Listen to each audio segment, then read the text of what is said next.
ఓం శ్రీ రాధాకృష్ణ. ఈ వీడియో నేను కేవలం మా చుట్టాల కోసం పెడుతున్నా. వాళ్ళ వల్ల వాళ్ళు నన్ను, నా హస్బెండ్, నా సిస్టర్ హస్బెండ్, నా బ్రదర్ వైఫ్, ఈ ఐదుగురు, నా హస్బెండ్ వల్ల మదరు, వీళ్ళంతా కలిసి మమ్మల్ని ఎన్ని సంవత్సరాలు, 20 సంవత్సరాలు, మీకు తెలియదు, మీకు 20 సంవత్సరాల నుండి వీళ్ళు మమ్మల్ని బాధలు పెడుతున్నారు. 20 సంవత్సరాలలో ఒక్కసారన్నా నేను ఎవరికన్నా చెప్పాను? అసలు ఎవరికన్నా కనబడేలాగన్నా మేము అట్లా ఉన్నాము? అసలు మా బాధలు మేమే లోపల ఉండేవాళ్ళం. అట్లే మిమ్మల్ని ఎప్పుడో 3-4 ఇయర్స్లో ఇంపార్టెంట్ దగ్గర వాళ్ళ పెళ్ళిలో, అది కూడా పెళ్ళి రోజే మిమ్మల్ని కలిసేదాన్ని నేను, బంధువులని. అప్పుడేమన్నా మేము బాధలు చూపించే వాళ్ళమా? మేము కలిసేదే 3-4 ఇయర్స్కి ఒక్క పెళ్ళి, ఆ పెళ్ళి రోజే, అది కూడా ఒక్క పెళ్ళి రోజు ముందు రోజు 2 రోజుల్లో మేము వచ్చేది, అటెండ్ అయ్యేది. దాంట్లో మేము సంతోషంగా ఉండేవాళ్ళం. అసలు వచ్చేదే 4 ఇయర్స్కి. మేము అంతకుముందు ఆ 4 ఇయర్స్లో చుట్టాల పెళ్ళిళ్ళు, ఆ ముఖ్యమైన పెళ్ళిళ్ళు కాకుండా వేరే ఎక్కడ మేము తిరిగేదేమి ఉండదు. మమ్మల్ని ఎక్కడికి పోనివ్వడు, తీసుకెళ్ళాడు. మేము తెలియకుండా వెళ్ళాలి అని అట్లా కూడా మేము అట్లా దొంగ బుద్ధులు కూడా లేవు మాకు. సరేలే, అతను దాన్ని దొంగ బుద్ధి అనాలా మరి, అది ఇంకా చెప్తే పోనిచ్చే, అసలు పోనిచ్చేవాడు కాదు. మా పేరెంట్స్ ఉన్నప్పుడు, వాళ్ళు పెళ్ళైన కొత్తలో మా క్యాస్ట్ది సంఘంవి ప్రతి సంవత్సరం అవుతాయి ఇట్లా వనభోజనాల టైప్లో. ఎప్పటి విషయం చెప్తున్నా నేను, ఒకటి ఈ విషయం, ఇట్లాంటివి మా పేరెంట్స్ కూడా ఎంత అంటే, వాళ్ళని అనొద్దు, ఇన్ని ఇయర్స్ అనలేదు వాళ్ళని నేను. తల్లిదండ్రులు కదా, వాళ్ళు బాధ్యత పరంగా కొన్ని తప్పులు చేస్తారు. వాళ్ళు కంటనే కదా భూమి మీదకి వచ్చినాము. కన్న వాళ్ళ రుణం అంత ఈజీగా తీర్చుకోలేమని చెప్పి నేను అసలు వాళ్ళని తిట్టలేదు. ఇన్ని సంవత్సరాలు మనసులో కూడా తిట్టుకోలేదు. కానీ ఇప్పుడు నా పిల్లల్ని చాలా బాధ పెడుతున్నారు. నేనే ఇంత వయసు వచ్చి నేనే ఈ బాధలు భరించలేకపోతున్నా. నన్ను పెట్టే బాధల కన్నా ఎక్కువ నా పిల్లల్ని బాధలు పెడుతున్నారు. వాళ్ళు తట్టుకోలేకపోతున్నారు వాళ్ళు బాధలు, నా పిల్లలు.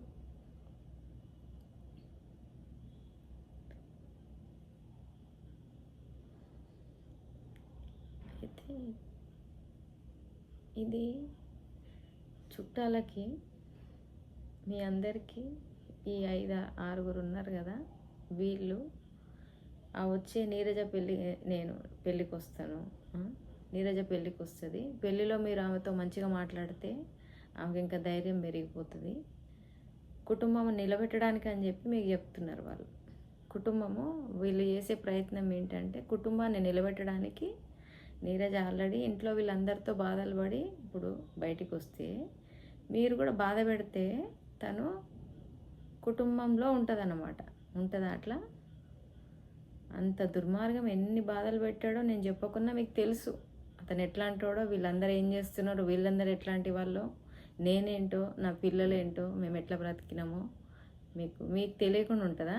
పెద్దవాళ్ళే కదా మీరంతా, నేను చెప్పాల్సిన అవసరం ఏం లేదు. మీకు తెలుసు కదా మమ్మల్ని ఎట్లా పెడుతున్నారో వీళ్ళంతా కలిసి, మేము ఎట్లా బ్రతికినామో, నా పిల్లలు, నేను. వాళ్ళు మీకు ఒక పేరు చెప్తే కుటుంబాన్ని నిలబెట్టడం కోసం, ఆ వచ్చిన 2-3 సంవత్సరాలకు ఒకసారి కలిసినప్పుడు కూడా మీరు కూడా బాధ పెట్టండి అని చెప్తే మీరంతా మమ్మల్ని బాధ పెడతారు. మీకు చెప్పేది ఒకటి, వాళ్ళు చేసేది ఒకటి. మీకు అవన్నీ తెలీదు, నన్ను అడగరు మీరు.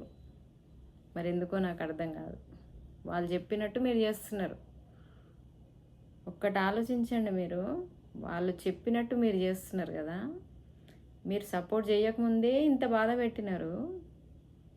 సరే, నాకు సపోర్ట్ చేస్తే నాకు ధైర్యం పెరిగిపోయి నేనేం చేస్తాను చెప్పండి? ఏం చేస్తాను నేను? ఇంత బాధలు పెడితే భరించి కుటుంబాన్ని నిలబెట్టుకోవాలని అందరికి విలువిచ్చిన మనిషిని నేను.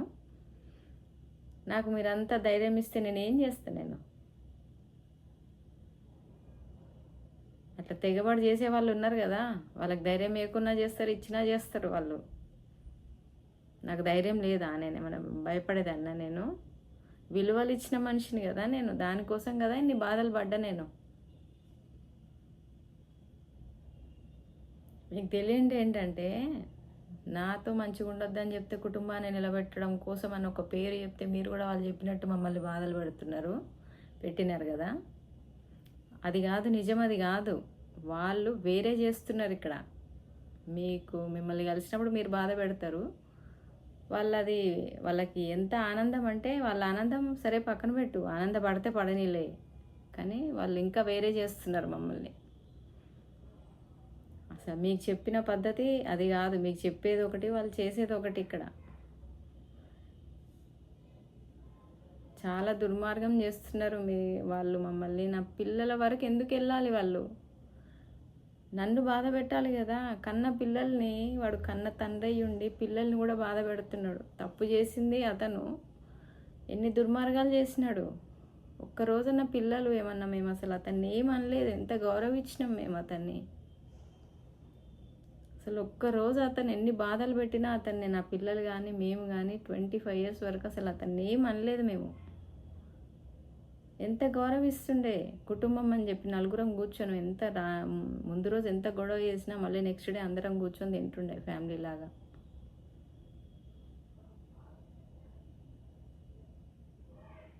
మీ అందరికీ తెలిసినా కూడా మీరు వీళ్ళ 6 చెప్పిన మాట విని మీరు కూడా బాధ పెడుతున్నారు ఇప్పుడు. ఆ ధైర్యంతోనే వాళ్ళు ఇంకెంత చేస్తున్నారో మీకు తెలియదు కదా. మీకు కనీసం ఒక్కరన్నా ఫోన్ చేసి అసలు ఏం జరుగుతుంది, వాళ్ళు ఇట్లా అంటున్నారు అని ఒక్కరు కూడా ఎందుకు అడగట్లేదు మీరు?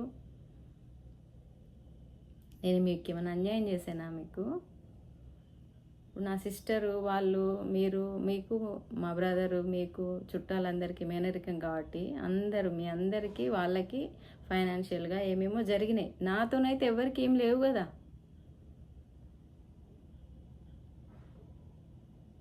అసలు నేను ఒక్కరి దగ్గరికి డబ్బు కావాలని చెప్పి కానీ, పోనీ మిమ్మల్ని నేను ఏ విధంగా నన్ను వాడుకోవాలని కానీ, నాకేమైనా సాయం చేయండి అని కానీ, వచ్చి ఇంట్లో మాట్లాడండి అని కానీ, 25 yearsలో ఒక్కరినన్నా నేనేమైనా ఇబ్బంది పెట్టినాను? అసలు కనీసం చెప్పుకొని కూడా చెప్పుకోలేదు కదా నేను ఎవరికి నా బాధలు. వాళ్ళు చెప్పేవి నిజాలు కాదని తెలిసినా కూడా మీరు వాళ్ళు చెప్పేవి నిజాలు అన్నట్టు నమ్మినట్టు మళ్ళీ తిరిగి మమ్మల్ని బాధ పెడితే, అంటే మమ్మల్ని చంపినా సరే, మీరు చంపినా సరే అని మీరు అనుకోకున్నా కూడా మీరు సపోర్ట్ చేయడం వల్ల వాళ్ళకి ఎంత ధైర్యం పెరుగుతుంది వాళ్ళకి. నాకు ధైర్యం ఉండి నేనేం చేసిన ఎన్ని సంవత్సరాలు? నాకు ధైర్యం లేకనా నేను? మీరు నన్ను ఇంకా బాధ పెడితే నేను ఏం చేస్తా? నాకు సపోర్ట్ చేస్తే నేను ఎక్కువ ఏం చేస్తా? నేను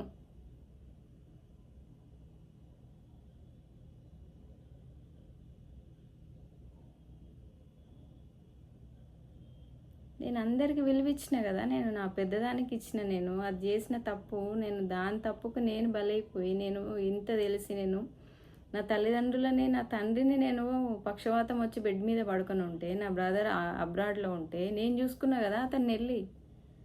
మొత్తం అందరం వెళ్ళి నా పిల్లల్ని తీసుకొని వెళ్ళి అక్కడ ఉండి అతనికి అప్పటికే మా మదర్ చనిపోయింది. ఆమె చనిపోతే నేను వెళ్ళి ఈయనను చూసుకున్నా కదా నేను, మా ఫాదర్ని.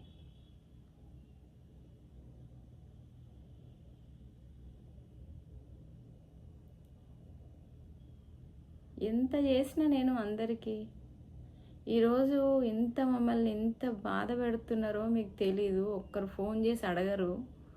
మీరు ఫంక్షన్లలో కలుసుకుంటారు, ఒక చావు ఒక పెళ్ళి అని లేకుండా మమ్మల్ని ఎంత ఇబ్బంది పెడుతున్నారు, ఎంత బాధ పెడుతున్నారు. వాళ్ళలాగా తెగించి వాళ్ళలాగా కుట్రలు చేసి నేను చెయ్యను.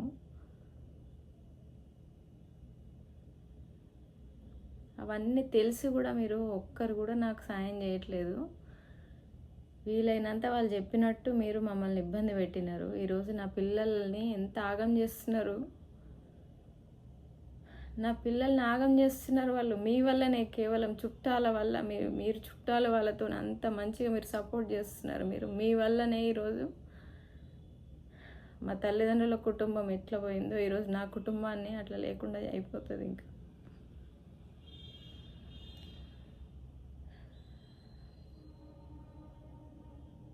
చాలా పెద్ద వాళ్ళ సపోర్ట్ తీసుకుంటున్నారు మా మీద. అసలు మేము ఎట్లా బ్రతికినాం?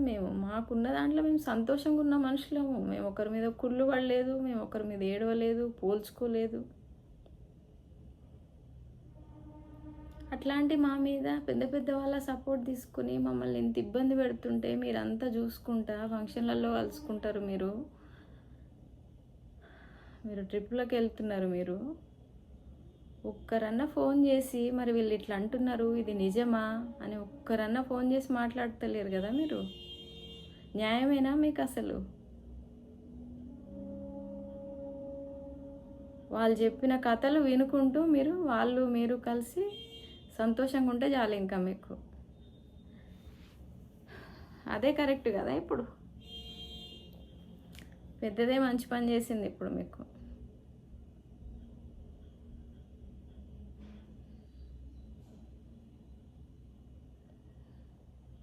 న్యాయమేనా అసలు మీకు? ఇప్పుడు ఈ నెలలో అయితే మాకు ఎంత అన్యాయం జరిగింది. మీకు వాళ్ళు చెప్పే కథలే వింటారు, అవన్నీ అబద్ధాలు. వాళ్ళు చెప్పింది ఒక్కటి కూడా నాతో నా ముందు చెప్పమని వాళ్ళని. మీకు ఏమేమైతే కథలు చెప్పినారో వాళ్ళు అబద్ధాలు, దుర్మార్గాలు. అసలు మీరు ఎట్లా నమ్ముతారు? మేము ఎట్లా బ్రతికినామో తెలుసు మీకు ఇన్ని సంవత్సరాలు. మీరు ఎట్లా నమ్మి మీరు వాళ్ళతో మంచిగా ఉంటున్నారు మీరు? ఇంకా వాళ్ళు మమ్మల్ని ఇంకెక్కువ బాధ పెట్టకపోతే ఏం చేస్తారు చెప్పు? నాకు బుద్ధి చెప్పాలా మీరు? ఎవరికి బుద్ధి చెప్పాలి మీరు ఇప్పుడు? అంటే మా ముగ్గురిని చంపేసినా మీకేం కాదు. ఇంకా మీరు అంతా డిసైడ్ అయిపోయినారు. ఇంకా మా కోసం మీరు కొట్లాడితే మీకేం అవసరం? మీకు ఏమన్నా కానీ ఇంకా మేము ఉట్టి చుట్టాల వల్ల ఈరోజు మేము ఇబ్బంది పెడుతున్నాం మమ్మల్ని మొత్తం. అసలు ఇంకా ఆమె ఎట్లాగో ఆమె కొన్ని ఇయర్స్ చూసి సూసైడ్ చేసుకోవడం కూడా అంత ఈజీ కాదు కదా. సూసైడ్ చేసుకునేటట్టు చేస్తే సూసైడ్ చేసుకోవడం కూడా అంత ఈజీ కాదని మాకు ఇప్పుడు అర్థమవుతుంది. చేసుకోవాల్సిన పరిస్థితి వచ్చేసింది మాకు ఎప్పుడు, కానీ ధైర్యం వస్తలేదు. ఉట్టి చుట్టాల వల్లనే ఇదైతే ఖచ్చితంగా నేను చెప్తున్నా. ఈరోజు నేను చుట్టాలు మీరంతా ఆరుగురితోని మంచిగా ఉంటున్నందుకు వాళ్ళ ఇన్ఫ్లుయెన్స్, వాళ్ళు ఎంత పెద్ద వాళ్ళు అయిపోయినారో తెలుసు కదా. పెళ్ళయి ఇప్పుడు 30 years కదా. నన్ను మొత్తము బిజినెస్ అంతా లాస్ చేసి మొత్తం మమ్మల్ని రోడ్డు మీదకి తీసి నా పిల్లల భవిష్యత్తును కూడా వాళ్ళు ఈరోజు పాడు చేస్తున్నారు. వాళ్ళు చెప్పే కథలు నా పిల్లల మీద నా మీద చెప్తే మీరు వింటారు. మీకు తెలియదా? ఇన్ని సంవత్సరాలు చూడలేదా మేము ఎట్లా బ్రతికినామో? ఇంత అన్యాయం ఎందుకు? చాలా అన్యాయం అసలు. మేము చాలా తప్పు చేస్తున్నారు. మీరంతా వాళ్ళతో మంచిగా ఉన్నన్ని సంవత్సరాలు ఉంటున్నారు కదా. అందుకే వాళ్ళు ఇంకా రోజు రోజుకి మమ్మల్ని ఇంకా పెద్దవాళ్ళ ఇన్ఫ్లుయెన్స్ అంది. ఎంత పెద్దవాళ్ళో తెలియదు కానీ అసలు చాలా పెద్ద ఇన్ఫ్లుయెన్స్. ఎంత ఇన్ఫ్లుయెన్స్ అంటే నాకు క్యాన్సర్ వచ్చింది కదా, తగ్గిపోయిందని తెలుసు. పాపం మీ అందరికీ తగ్గిపోయింది, ఆమెకింది తగ్గిపోయిందని చెప్పిండు. తగ్గిపోతుంది అది. నేను రిస్క్ తీసుకొని నా ఓన్ రిస్క్తోని డాక్టర్ని రిక్వెస్ట్ చేసుకున్నా. నెలకు 5,000 అయితే ట్యాబ్లెట్స్కి. అంత పవర్ఫుల్ ట్యాబ్లెట్స్, 5,000 డబ్బులు నేను రిక్వెస్ట్ చేసుకుని నాతో సిగ్నేచర్ పెట్టించి మానిపించినారు ట్యాబ్లెట్స్. నిమ్స్ హాస్పిటల్కి వెళ్తే హాస్పిటల్లో నా ఇస్తాను కదా, నా ఫైల్ ఇస్తాను. ఇచ్చిన కౌంటర్ దగ్గర నుండి డాక్టర్ వరకు నన్ను పొద్దున 10:30-11 వెళ్తే లాస్ట్ పేషెంట్ నేను. కంపల్సరీ నేనే లాస్ట్. 2 అవుతుంది, 1 అవుతుంది. నా తర్వాత వేరే వాళ్ళు కూడా వస్తున్నారు, కానీ నన్నే లాస్ట్కి చూస్తున్నారు డాక్టర్. హాస్పిటల్లో అసలు అది డాక్టర్, అది నిమ్స్ హాస్పిటల్. ఇంత పెద్ద ఇన్ఫ్లుయెన్స్ నా మీద వాడాల్సిన అవసరం ఏముంది నాకు అర్థమైతే లేదు అసలు. మీరు మాట్లాడకపోతే మటుకు మా ముగ్గురిని వాళ్ళు ఖచ్చితంగా తొందరలో చంపడానికి ముహూర్తం పెట్టేసినారు వాళ్ళు. నిజంగా చెప్తున్నా. నేను డ్రామాలు చేసే మనిషిని కాదని తెలుసు మీకు. నేను ఇంత చెప్తున్నాను అంటే ఇంకా మీరు అర్థం చేసుకోండి. ఇంకా మీరు అసలు నాకన్నా నేను గొప్ప అనుకోండి, ఏమన్నా అనుకోండి, నాకన్నా ధర్మంగా ఎవరన్నా ఉంటారా? అసలు నాకన్నా బాధ్యతగా ఎవరన్నా ఉంటారా? ఒక కూతురు బాధ్యత కానీ, భార్య కానీ, ఎంత బాధ్యతగా ఉన్నా నేను. ఇంతకన్నా ఎక్కువ ఎవరు ఉంటారు అసలు అంత బాధ్యతగా ఉండే ఎదుటోళ్ళు లేరు అసలు వాళ్ళు. దానికన్నా నేను ఎక్కువ ఉన్నా కదా.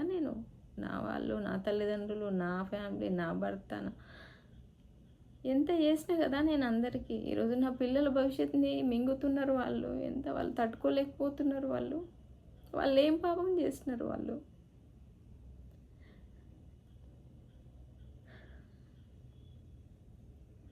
ఉట్టి చుట్టాలు మీరు నోరు తెరిచి మీరు మాట్లాడకపోతే చాలా ఘోరం జరుగుతుంది. అది ఎవరికి మంచిది కూడా కాదు. అది ఎట్లా మంచిది అవుతుంది? మేము పాపం చేయని వాళ్ళని మమ్మల్ని ఇంత హింసిస్తున్నారు మమ్మల్ని.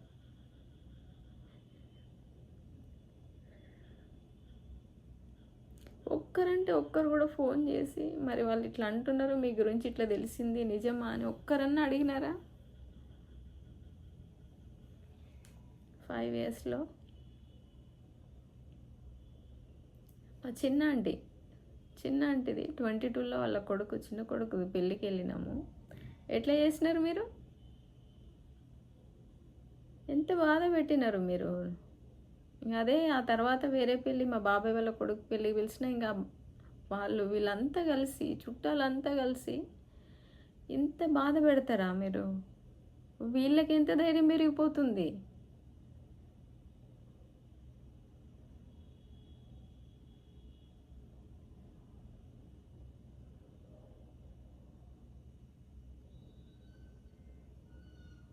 వాళ్ళు ఎంత బాధ పెడుతున్నారు. మీరు ఇచ్చే ధైర్యంతోనే వాళ్ళు చాలా ఇంకెక్కువ చేస్తున్నారు. వాళ్ళు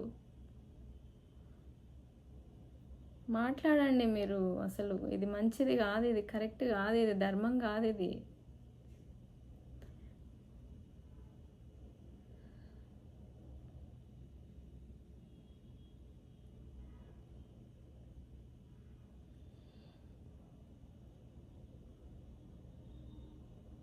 ఎవరికన్నా అన్యాయం చేసినామా మేము? నా పిల్లలు కానీ నేను కానీ ఎవరికన్నా అసలు ఎందుకు ఇంత పగబట్టినారు మా మీద?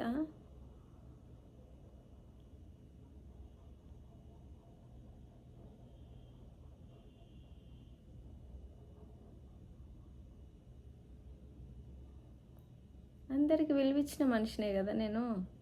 నేను ఎవరిని అన్యాయం చేయాలని చూసిన మనిషిని కాదు, ఎవరిని నేను అది చేసిన మనిషిని కాదు.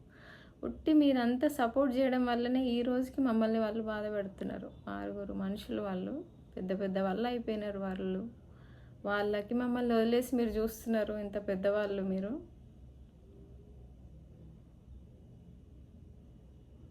మీరు మాట్లాడకపోతే వాళ్ళు మమ్మల్ని తొందరగానే మమ్మల్ని బ్రతకనియ్యరు. ఇంకా వాళ్ళు చాలా ఎక్కువ చేస్తున్నారు. వాళ్ళు మీ వల్లనే. ఉట్టి మీరంతా పెద్దవాళ్ళు, మీరు మాకన్నా పెద్దవాళ్ళు, వాళ్ళకన్నా పెద్దవాళ్ళు. మీరంతా మీ అందరి ధైర్యంతోనే మీరు ఇచ్చే వాళ్ళకి ఇచ్చే సపోర్టు మీరంతా మీరు కలుసుకున్నప్పుడు ఎంత మంచిగా వాళ్ళతో నుండి చేయడం వల్లనే.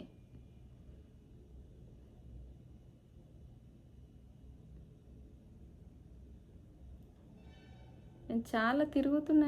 ఎక్కడికి తిరుగుతున్నా? అన్నీ తిరుగుతున్నా. వీళ్ళకి కూడా, మా బ్రదర్కి కూడా ఫోన్ చేసిన, వాడు ఏం చెప్పిండో నాకు తెలియదు. మా సిస్టర్ వాళ్ళ హస్బెండ్కి ఫోన్ చేసిన లాస్ట్ మంత్. కరెక్ట్గా అసలు నా పిల్లల కన్నా ఎక్కువ నాకు ఏది కాదు కదా. నా పిల్లల భవిష్యత్తుని ఆగం చేస్తే చాలా తప్పు చేస్తున్నారు. అసలు చాలా అన్యాయం ఇది.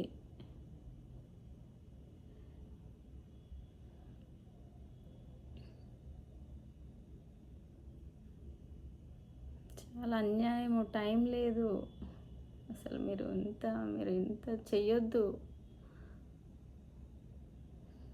నేను ఇంత పెట్టాల్సి వస్తుంది నాకు. అసలు ఎవరెవరి ఇంటికని వచ్చి నేను ఎట్లా చెప్పాలి?